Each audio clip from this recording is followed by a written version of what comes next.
Okay, hello, Roman Molino Dunn. How would you describe the music from the film Snakehead, which you composed? I'd say it's a electronic orchestral hybrid score. Ooh. Hmm. Yeah. Can you break that down for me? Yeah, sure. So it's orchestral, so strings, brass, timpanis, all that great stuff, what you'd expect from an orchestra, and then mixed with synthesizers or also some of the orchestral elements fed through electronic processes. Um, so you get this kind of mix of like classic neo-romantic film scoring mixed with some modern day synth production. Awesome. And definitely sort of a Chinese vibe.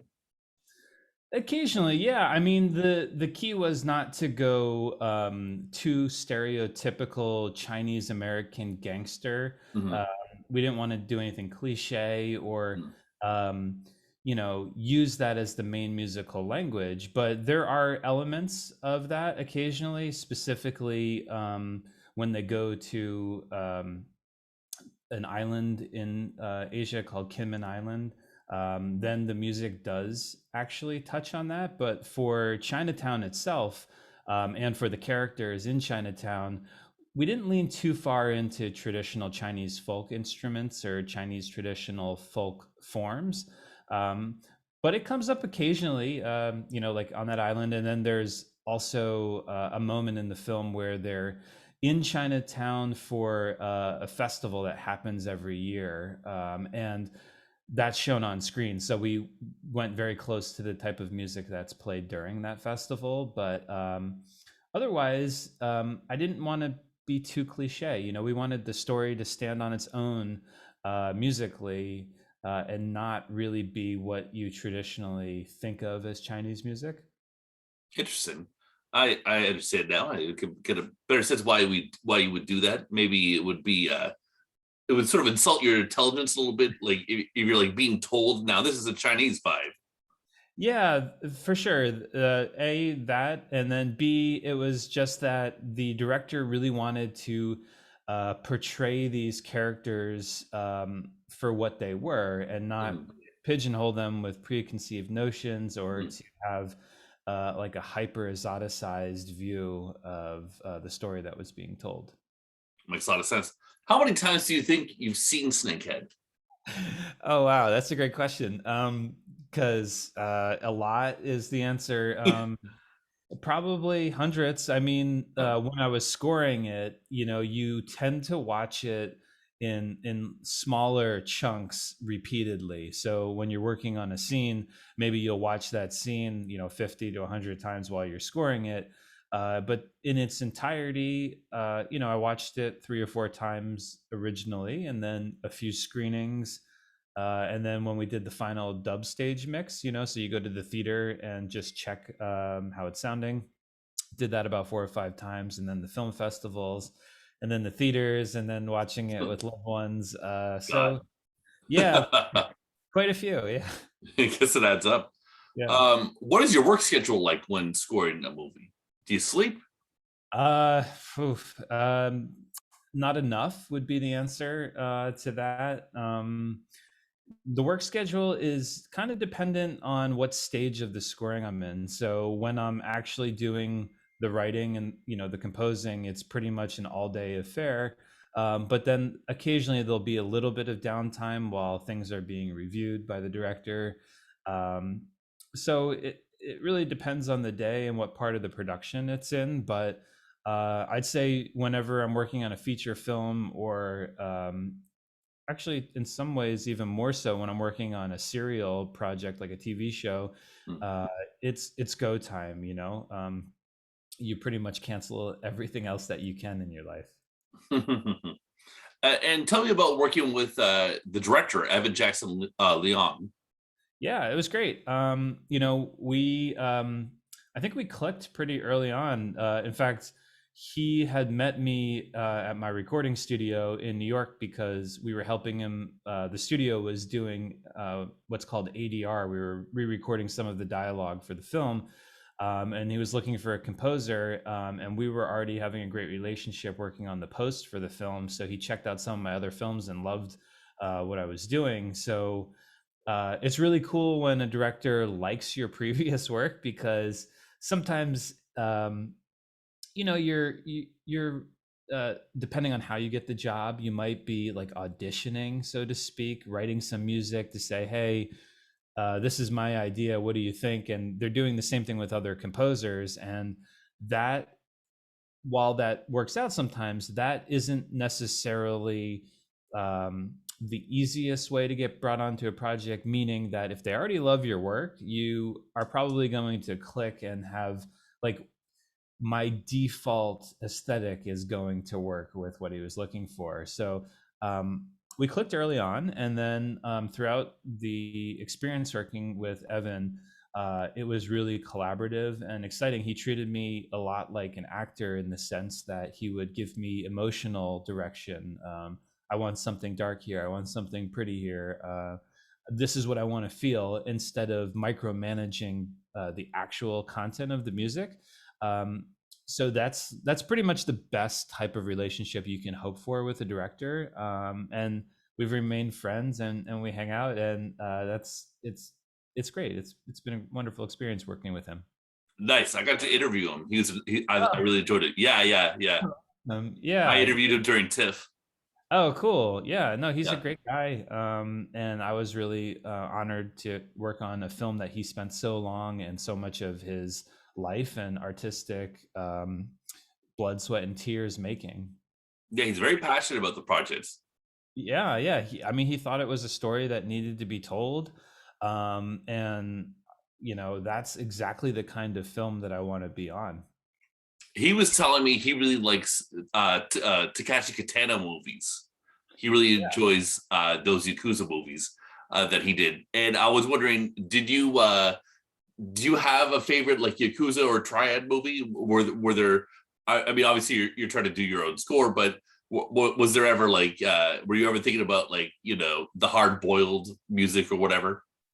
Not so much. You know what I was actually thinking about? One of the references that Evan gave for me musically, Mm, because I think he wanted like he loved those films, and I don't want to speak yeah. for him, but he always wanted to make a mob or a mafia film Mm. or organized crime film. But musically, he was thinking along the lines of this film called In the Mood for Love. Oh, And so the score is actually beautiful score.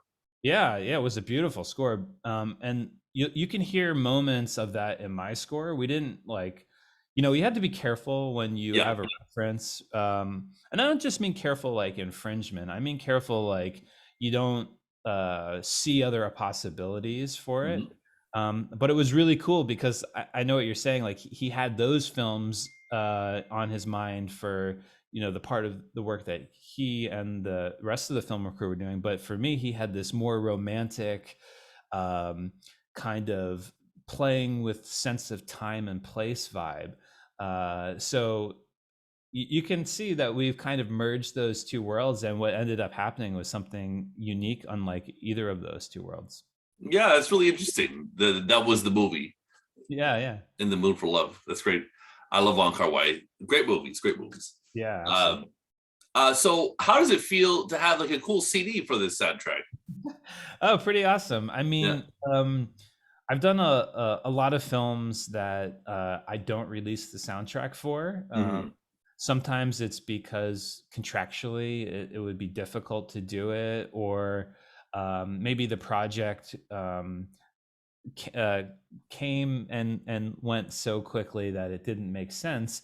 Or often what happens is that you're so focused on making music that works perfectly to the film that when you disaggregate it from the picture, it doesn't necessarily stand on its own, and it may not be as interesting. Hmm. But because in this film, Evan and also the DP, they spent so much time visually storytelling. So there's these like great scenes without dialogue that the music was able to be active and interesting enough that even when you listen to the score without the film, it still holds the listener's interest and is not something that all of my scores are.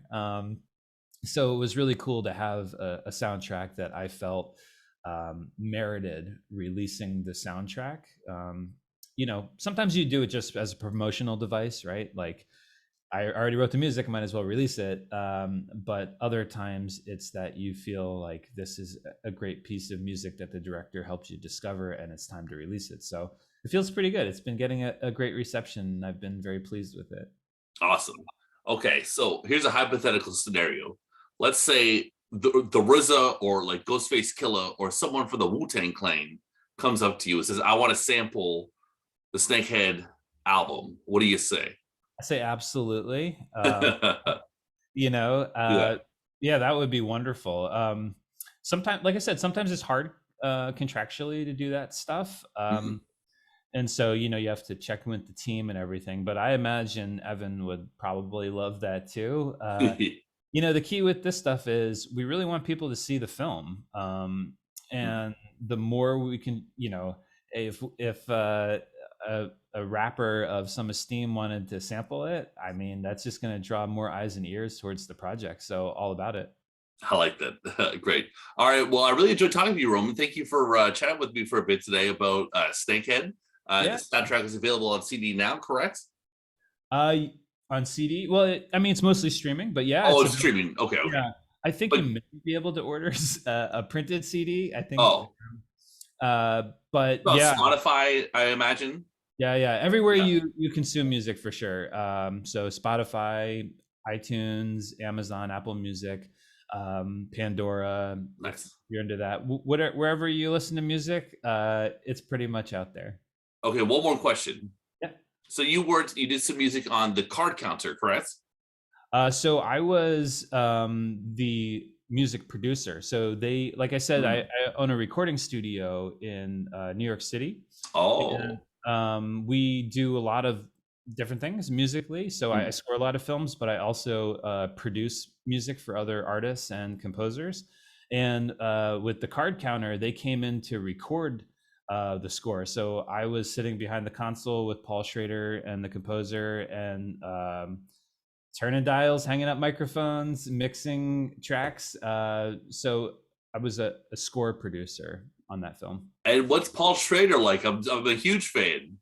Yeah, he's a hoot. I mean, I gotta say, every day was interesting. We did that for it was about a month, a full month of book out in Wow. the recording studio, and this was at the height of COVID in New York. Hmm. Well, maybe not the exact height, not right when COVID hit, but Yeah, about still when it was. I mean, it was a long COVID issue in New York, yeah. but it was in December, so about 11 Wow. months ago, Hmm. and we had to get COVID tests every day, wearing the masks, like the intense, Hmm. 95 masks. But since we were all vaccinated, not sorry, it wasn't vaccination back then. It wasn't available yet. This No. was pre-vax, so it was the intense COVID tests daily, because Paul's an older gentleman, Yeah. and also just with producing a film, if somebody gets COVID, we have big problems. Anyway, so long story short, it was a crazy time in filmmaking history to be working with Paul Schrader on a film. And we had a lot of fun. We're talking about film history, watching some of his stuff, having a few drinks, making some music with some great musicians and great composers. So that's going to go down in the books for me. Does life get any better than that, right? Yeah, no, I mean, it was a great experience. I'm really proud to have been part of that film in any way possible. Okay, well, thank you very much for your time, Roman. Yeah, thanks so much for having me. I really appreciate it. All right.